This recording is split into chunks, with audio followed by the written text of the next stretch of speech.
Hi, I'm Bill O'Reilly. Thanks for watching us tonight. Is the federal government hurting or helping working Americans? That is the subject of this evening's Talking Points memo.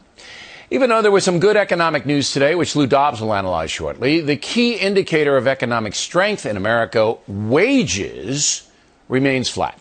This year, the average hourly wage in this country has increased by just 2%. Many economists believe because there are not enough jobs, workers have to take less pay. It seems to make sense. President Obama, though, he believes that the federal government can change that situation. However, in 5 years, his theory has not produced results. Nevertheless, the president remains undaunted. We need to set aside the belief that government cannot do anything about reducing inequality.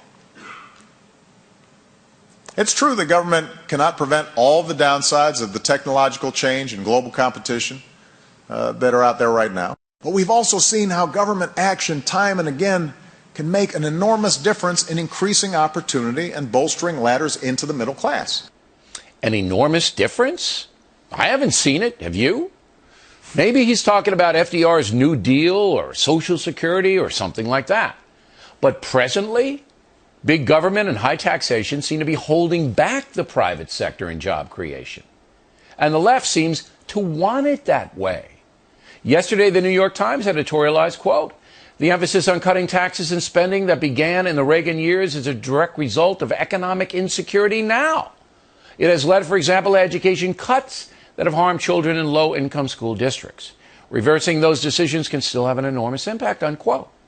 But under President Obama, America is spending more money on education than any other nation in the world. Also, taxes have been going up, and we have record debt. But the left wants more spending and even higher taxes. Simply put, the big government spending machine has not helped the economy very much. But again, liberal theory trumps results. And the idea that so many children are born into poverty in the wealthiest nation on earth is heartbreaking enough. But the idea that a child may never be able to escape that poverty because she lacks a decent education or health care, or a community that views her future as their own, that should offend all of us. Well, it certainly offends me. If children are not getting a good education or do not have proper health care, I'm offended. But you cannot bankrupt the entire nation on some ideological quest for income equality. In a capitalistic system, that's impossible. A Wall Street Journal editorial yesterday was blunt, quote, "Mr. Obama returned to his favorite theme of rising income inequality. He ought to know, since few presidents have done more to increase inequality than he has. Median household income has fallen since the economic recovery began, while the rich who own capital assets have done very well." Now, two things. First, the reason there is such a wide gap between the rich and the poor in America is technology. We're living in a time where people who have tech skills will make money, and people who have few skills will struggle. And the president's nanny state mentality is not going to change that.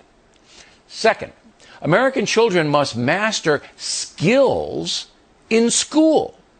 But President Obama has done very little to reform the teachers' unions, to encourage discipline in the public schools, and to be blunt about why some kids fail. The primary reason children do not learn is that their parents are chaotic, apathetic, or not around. It all comes back to parenting and to discipline in the public schools.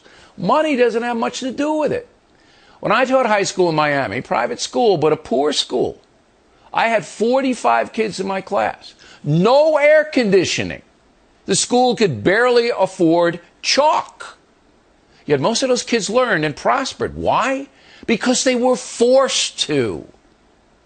President Obama lives in a world of theory. He's not a problem solver. He wants to throw money at everything. His big government programs are failing. Period. And that's the memo.